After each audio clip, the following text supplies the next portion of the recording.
नमस्कार दोस्तों, वर्धमान एस्ट्रोलॉजी में आप सबका स्वागत है। दोस्तों, जैसा कि आप सब जानते हैं कि 16 मई 2020 से गुरु वक्री होने जा रहे हैं और ये 13 सितंबर 2020 तक यानी कि करीब 121 दिन तक वक्री रहेंगे, अर्थात अपनी उल्टी चाल चलेंगे।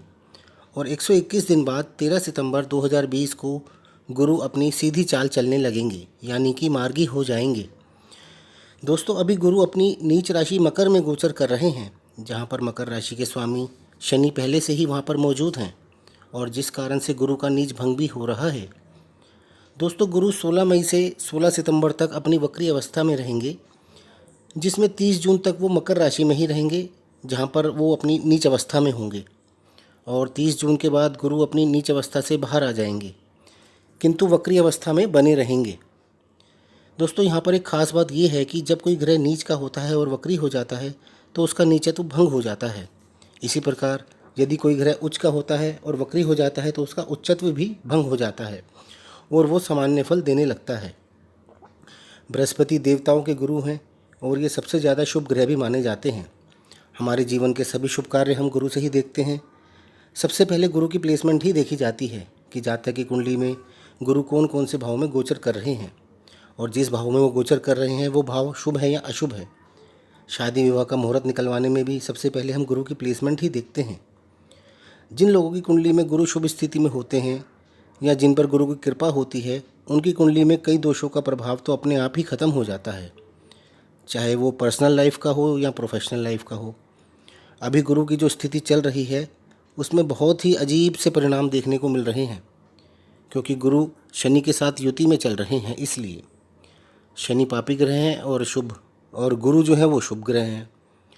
और गुरु इस समय शनि के साथ युति में भी हैं और अपनी राशि में होने के कारण बहुत ज़्यादा पावरफुल भी हैं। शनि के पास 2 भावों का स्वामित्व है, मकर और कुंभ, और गुरु के पास भी 2 भावों का राशियों का स्वामित्व है, धनु राशि और मीन राशि। यानी हर कुंडली में शनि व गुरु की युति का 4 भावों पर असर देखने को मिल रहा है।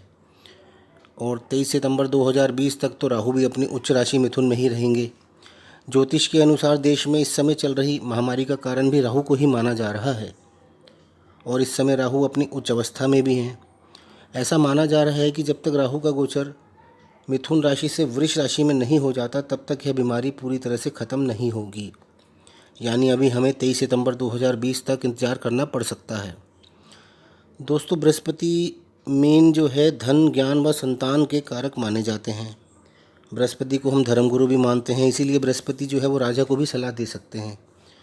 और गुरु के पास 3 नक्षत्र भी हैं, यानी कि गुरु 3 नक्षत्रों के स्वामी हैं, पुनर्वसु, विशाखा और पूर्वा भाद्रपद। आपको गुरु के इस वक्री काल में कोई भी नया काम भी शुरू नहीं करना चाहिए। और इस समय यदि कोई आपका कार्य पहले से रुका हुआ है तो उसको तो आप पूरा कर सकते हैं, लेकिन इस समय में यदि आप कोई नया काम करते हैं तो उसमें अड़चन ज़रूर आएगी। अभी आ सकती है या बाद में कभी भी आ सकती है। आपके किसी बिल्डिंग के कंस्ट्रक्शन, रिपेयर या रिनोवेशन आदि का काम कोई रुका हो तो उसे भी आप कंप्लीट कर सकते हैं। किंतु ध्यान रहे कि 16 मई से 13 सितंबर के बीच जब तक गुरु वक्री चल रहे हैं, जब तक आपको कोई भी कार्य नया शुरू नहीं करना चाहिए। छोटे मोटे कार्य नहीं, जैसे कोई बड़ा काम आपको शुरू करना हो, मकान बनाना हो या शादी करना हो या कोई ऐसा कोई बड़ा काम। 13 सितंबर को गुरु का वक्री काल ख़त्म हो जाएगा, उसके बाद आप जो चाहें वो उस अपने हिसाब से कर सकते हैं। इसके अलावा शनि भी 11 मई से 29 सितंबर तक वक्री चल रहे हैं और राहु भी 23 सितंबर तक अपनी मिथुन राशि से वृष राशि में गोचर करेंगे। हो सकता है कि जब तक महामारी से भी हमें काफ़ी राहत मिल जाए।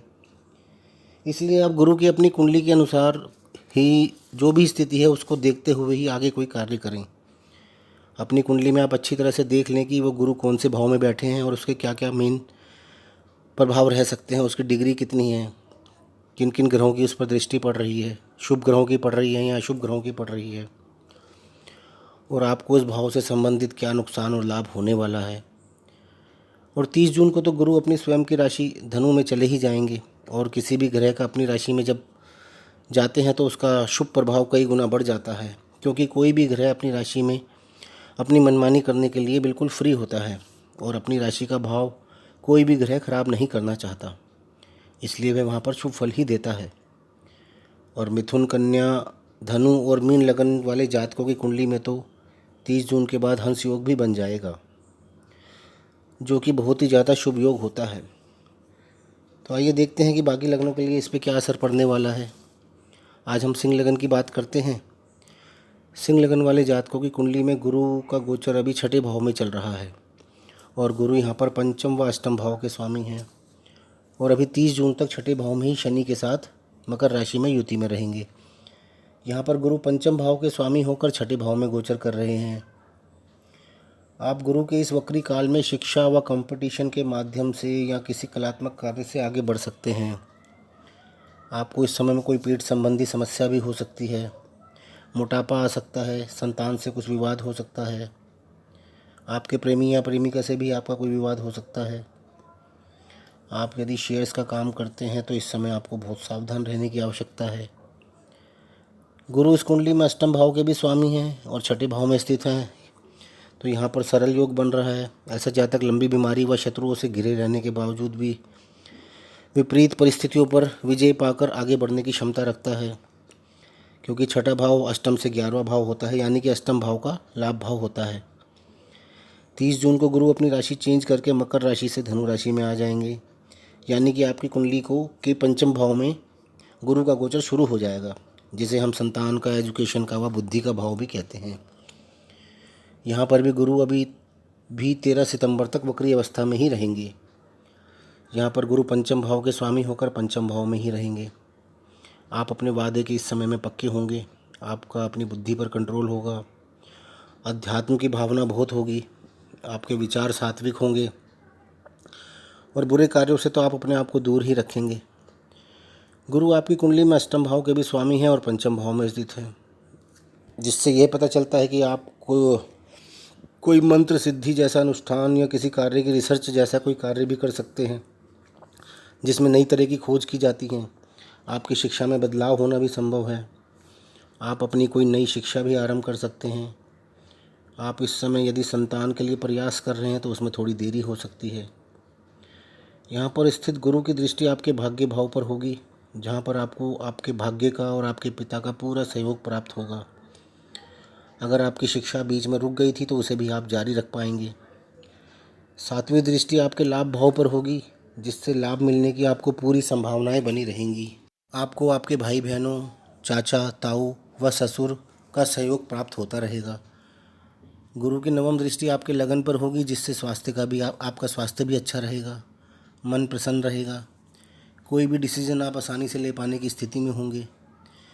13 सितंबर को गुरु मार्गी हो जाएंगे और अपनी अगली राशि मकर की ओर बढ़ना शुरू कर देंगे और 20 नवंबर को गुरु का गोचर दोबारा से मकर राशि में हो जाएगा।